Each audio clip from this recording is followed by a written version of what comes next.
Like many consumers in the natural world, parasites can be either specialists or generalised. One parasite may simply focus all their attention on one host species, or alternatively, exploit a wide range of host species. Specialised viruses have the opportunity to really evolve closely with their host, and a good example would be the human chickenpox virus. This is an intriguing virus in that while it is really an airborne childhood disease transmitted by coughing, it can also be transmitted through contact with the rash. It has evolved a persistence mechanism which allows it to become dormant in the body's nervous tissue, but then will re-emerge when the host is much older and the immunity has waned, at which point it causes the painful disease, shingles, in adults. Epidemiologically, this is a clever strategy. Since all the children in an area recover from an infection and so carry antibodies preventing subsequent infection, the virus can still persist and emerge later when these children become adults, and the adults can then initiate a new epidemic in children. Another infection of the nervous system that, in contrast to chickenpox, does not infect a single host species but a wide range of host species, is the rabies virus. And this will infect raccoons, skunks, foxes, coyotes, ferrets, bats, domestic cats, dogs, humans, and many, many other animals. The infection process at the cellular level for the rabies virus is similar to many other species, and starts with the G protein projections on the virus interact with the receptors on the host cell surface.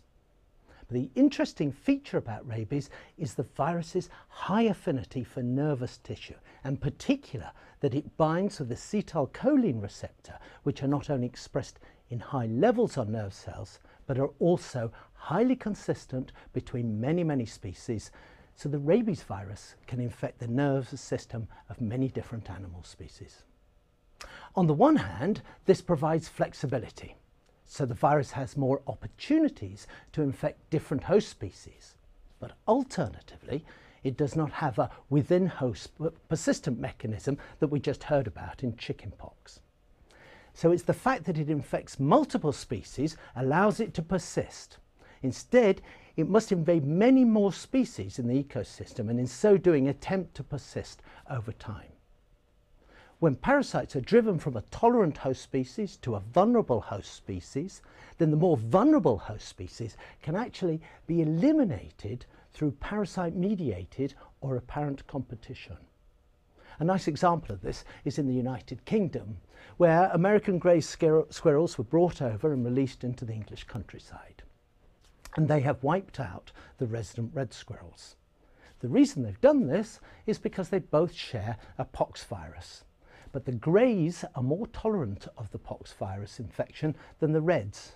So the outcome is that the greys continue to spread the virus to the reds, and the reds die out and have effectively been wiped out from most of their distribution, quite simply through the effects of the virus as an effective competitive weapon. This doesn't happen in specialist infections because this is similar to what has happened in the tolerant species. Here, transmission is dependent on the density of the host population, and so more hosts get infected when density is high, but less when density is low, such that below the threshold host density, the disease effectively fades out.